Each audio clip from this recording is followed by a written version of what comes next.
يا مساء الجمال على أحلى متابعين في الدنيا. هنعمل مع بعض النهاردة بيتزا بدقيق الحبة الكاملة، ولو بتدوري على أكل صحي مفيد لكل البيت هيديكي إحساس بالشبع لفترة طويلة، مناسب جدا للدايت. مش بس طعمه مميز وخطير، لا كمان هيساعدك تحافظي على وزنك. وأنا داليا، لو أول مرة تشوفيني اشتركي في قناتي، لايك وشير لو عجبك الفيديو. وهنجهز مع بعض أحلى عجينة بيتزا متماسكة وفي نفس الوقت قطنية وفيها طراوة مش عادية، درجة تسوية ممتازة مظبوطة بالملي. ومع بعض هنبدأ نجهز وصفتنا. وأنا هنا استخدمت كيلو من دقيق الحبة الكاملة. أول حاجة أعمل اختبار للخميرة عشان أتأكد إنها فعالة. 2 كيس خميرة فورية، معلقة كبيرة من العسل الأبيض كبديل صحي للسكر. هنزل عليهم بكوباية كبيرة من المية الدافية، دافية يعني زي دمعة العين كده، لأنها لو باردة مش هتشغل الخميرة، لو سخنة هتموت الخميرة. قلب كويس جدا عشان الخميرة والعسل يدوبوا في المية، واسيبها في مكان دافي لمدة 10 دقايق عشان الخميرة تبقى نشطة. وفي طبق العجن هنزل بكيلو من دقيق الحبة الكاملة، وهضيف له معلقة صغيرة من الملح، معلقة صغيرة من الزعتر، ولو الزعتر خشن هتنعميه بين ايديكي لحد ما يبقى عامل زي البودرة كده. ولاني بعجن البيتزا بمية هضيف معلقة كبيرة من لبن البودرة، ودي اختيارية. وبضيف للعجينة كوباية صغيرة من الزبادي، ولو مش متوفر عندك زبادي هنضيف نص كوباية من اللبن الرايب، وده بيدي للعجينة طراوة مش عادية. معلقة كبيرة من الخل الأبيض، وده بيحافظ على طراوة البيتزا فترة طويلة جدا. الخميرة شغالة نشطة جدا، عملت فوم وعليت. هضيف الخميرة للعجينة، هبدأ ألم العجينة بإيدي، وأكون مجهزة جنبي كوباية ونص من المية. يفضل برضو إن المية تكون دافية حاجة بسيطة خالص، وممكن تعملي ميكس بين المية والحليب. وكمية السوائل اللي هتعجني بيها بتختلف على حسب نوع الدقيق، وعشان كده هنضيف السوائل بالتدريج. هضيف نص كوباية، وانا لسه بلم العجينة بايديا لقيتها لسه ناشفة قوي. هنزل بنص كوباية تاني واستمر في العجن. العجينة بدأت تلم معايا بس مفرولة شوية. من هنا هبقى حريصة جدا وانا بزود المية، بحط المية في كف ايدي وارشها على العجينة، وكرر الحركة دي لحد ما العجينة تلم معايا. وما تستعجليش وتحطي مية كتير عشان العجينة ما تلنش منك جامد وتضطري تحطي دقيق زيادة. وبالنسبة للعجينة هنا احتاجت مني كوباية وربع من السوائل للعجن، وفي كوباية مية دافية شغلت بيها الخميرة في الأول، يعني مجموع السوائل كانوا كوبايتين وربع. وهتستمري في العجن مدة ما تقلش عن 12 دقيقة. العجينة اتلمت في ايديا كويس جدا، بقت ناعمة وطرية وبتلزق حاجة بسيطة. هضيف لها معلقتين كبار من زيت الزيتون وارجع ألمها مرة تانية.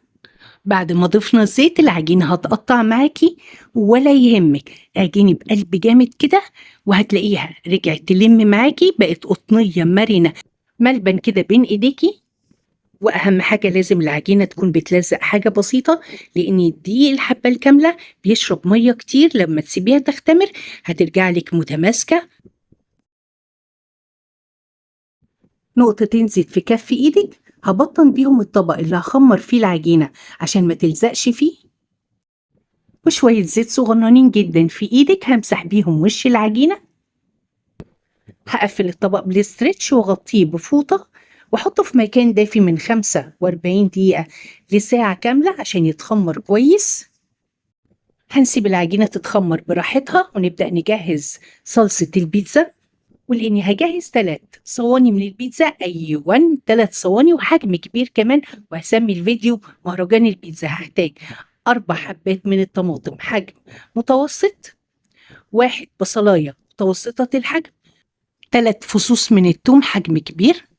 هحطهم في حلة واغطيهم بالمية واسلقهم على نار متوسطة لحد ما قشر الطماطم تفتح معايا ويبقى فيها شق، ويبقى بسهولة افصل بين القشر واللحم هقشر الطماطم بمنتهى السهولة، هتخلص من القشر، واللحم نفسه هحطه في الخلاط مع البصل والثوم المسلوقين، واضيف لهم معلقة كبيرة من صلصة الطعام، نص معلقة صغيرة ملح، معلقة صغيرة من الزعتر، نص معلقة صغيرة من البابريكا، ولو متوفر عندك ريحان فريش هنحط 3 ورقات، لو مش متوفر هنستخدم معلقة صغيرة من الريحان المجفف، هينقلك طعم الصلصة في حتة تانية خالص من الكوكب، معلقة كبيرة من زيت الزيتون، ومعلقتين كبار من المية اللي سلقت فيها الطماطم والبصل والثوم، وهضرب كويس في الخلاط.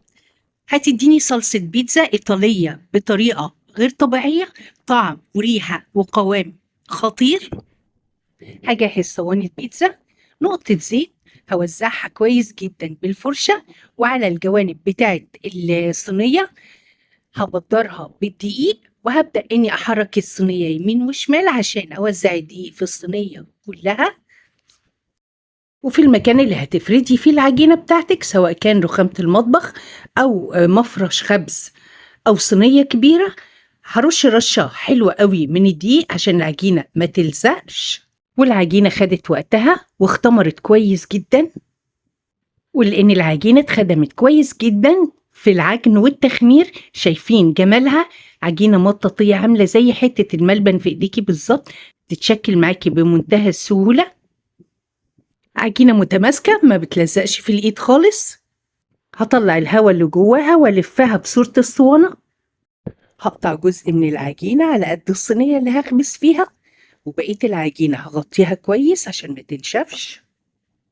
هكور العجينة واحطها في نص مفرش الخبز، وابدأ بإيدي أشكلها بالراحة خالص. طبعا العجينة لينة جدا ومرنة، حتى مش محتاجة إني أنا أستخدم النشابة، ببدأ أشكلها بإيدي، وهبدأ أضغط من النص وأطلع للأطراف عشان العجينة كلها يبقى سمكها واحد. بدي العجينة شكل أكبر دايرة في مفرش الخبز، لأن ده قطر الصينية اللي أنا هخبز فيها. وبالراحة خالص هلم العجينة بمفرش الخبز وأقلبها في الصينية، هظبط العجينة عشان تاخد شكل الصينية بالظبط. هضغط على العجينة من الأطراف عشان أرفع لها جدار عالي.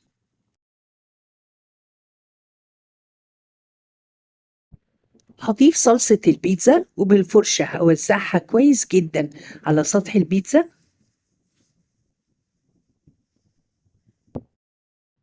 وهضيف طبقة محترمة جدا من الجبنة الموتزاريلا، هوزعها على سطح البيتزا كلها.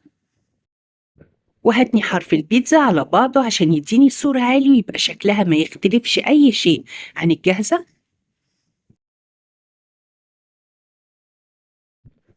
بالنسبة لحشو البيتزا ده ملعبك انتي، أي حاجة موجودة عندك في التلاجة بتحطيها، لو عاملة نظام غذائي بتحطي الحشوة المناسبة للنظام الغذائي بتاعك. وممكن برضو بالنسبة للموتزاريلا تجيبي موتزاريلا قليلة الدسم.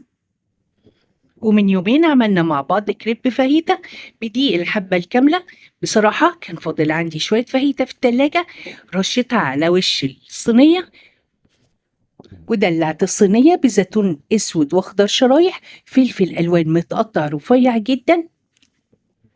ظبطت الحشو وحطيت كل اللي نفسي فيه، هدي رشة خفيفة من الجبنة الموتزاريلا فوق الحشوة، وبالفرشة هدي مسحة من صلصة البيتزا على حرف الصينية من بره عشان تاخد اللون الذهبي الغامق وما تختلفش في أي شيء، لا في الشكل ولا في الطعم عن الجاهزة، بالعكس لما تدوقيها هتلاقيها أحلى من الجاهزة بكتير.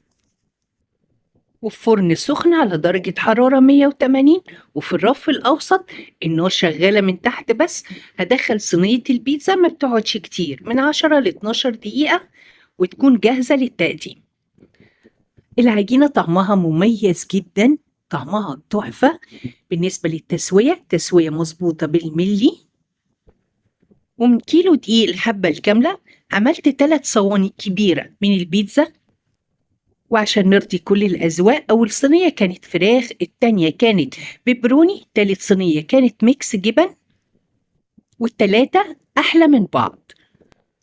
وأهم حاجة في البيتزا إنك تخدمي العجينة كويس جدا، تهتمي بصلصة البيتزا. بالنسبة للحشوة دي بتاعتك انت بقى، لو عاملة نظام غذائي حطي فيها الحاجات المناسبة ليكي كدايت.